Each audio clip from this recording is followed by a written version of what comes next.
So finally I'm very much happy. నేనే కాదు, నాలా చాలా మంది హ్యాపీ ఫీల్ అయి ఉంటారు. అందరూ ఎందుకు ఇంత హ్యాపీగా ఫీల్ అవుతున్నారు, అసలు నేనెందుకు ఇంత హ్యాపీగా ఫీల్ అవుతున్నా అంటే అక్కడికే వస్తున్నా. కింగ్డమ్ ప్రమోషన్స్ని ఎంతమంది సీరియస్గా ఫాలో అయ్యారు? ఎవ్రీ అప్డేట్ సినిమా పైన ఎక్స్పెక్టేషన్స్ పెంచుతూనే ఉండింది. ఇవన్నీ పక్కన పెడితే I was very impressed the way Vijay Deverakonda గారు స్పోక్. తను మాట్లాడే విధానం కానీ, స్టేజ్ పైన తన బిహేవియర్ కానీ, ఈ జర్నీలో తనకి తాను మౌల్డ్ చేసుకున్న విధానం కానీ, విజయ్ దేవరకొండ నాకు రీసెంట్ జరుగుతున్న ప్రమోషన్స్లో చాలా కంపోజ్డ్గా కనిపించారు.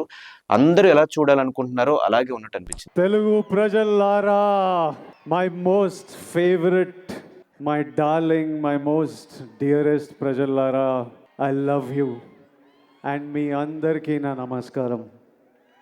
వీడికి బాగా అయిందిరా, ఫ్లాప్స్ వల్లే తగ్గాడు అలా కాదు. Vijay was super talented actor. జెన్యూన్గా ఉంటాడు. తన హెల్పింగ్ నేచర్, చారిటీ అన్నీ తన ఎలాంటి పర్సన్ అనేది మనకి చూపిస్తూనే వచ్చింది.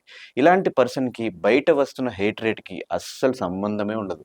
Because of hits, hyperness, the way of approach towards media or his body language, వీటి వల్ల కొంచెం నెగిటివిటీ అయితే వచ్చింది. కానీ కొంతమందికి ఇవన్నీ కూడా చాలా రాంగ్ అనిపించినాయి. సో ఇంత మంచి యాక్టర్కి కానీ హ్యూమన్కి కానీ నెగిటివిటీ ఉండకూడదు అనేది నా ఒపీనియన్. తను చాలా ఇంకా మంచి హైట్స్లో ఉండాలి. Actually he deserves it. Kingdom boys interview చూసిన తర్వాత అందులో ఒక మెచ్యూర్డ్ విజయ్ని అయితే నేను చూసాను.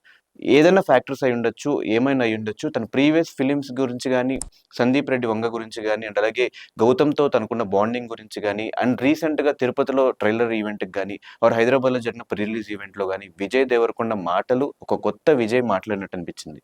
తన చేంజ్ ఓవర్ కానీ, వార్మ్నెస్ కానీ క్లియర్గా ఇంప్రెసివ్గా అనిపించింది. సో ఇవంతా చూసిన తర్వాత విజయ్ మీద అయితే చాలా మందికి ఒక పాజిటివ్ ఒపీనియన్ అయితే కుదిరింది. సో విజయ్కి కింగ్డమ్ అనేది చాలా ఇంపార్టెంట్ ఫిలిం. ఇది ఒక డూ ఆర్ డై మ్యాచ్ లాంటిది. సో కొంచెం భయంతో ఉండి ఉండొచ్చు, కానీ రేపు ఈ సినిమా గనక హిట్ అయ్యి దాని తర్వాత సెటిల్డ్గా బిహేవ్ చేస్తూ మంచి మంచి స్క్రిప్ట్ చూస్ చేసుకుంటే మాత్రం Vijay Deverakonda will be the next big thing in Tollywood industry.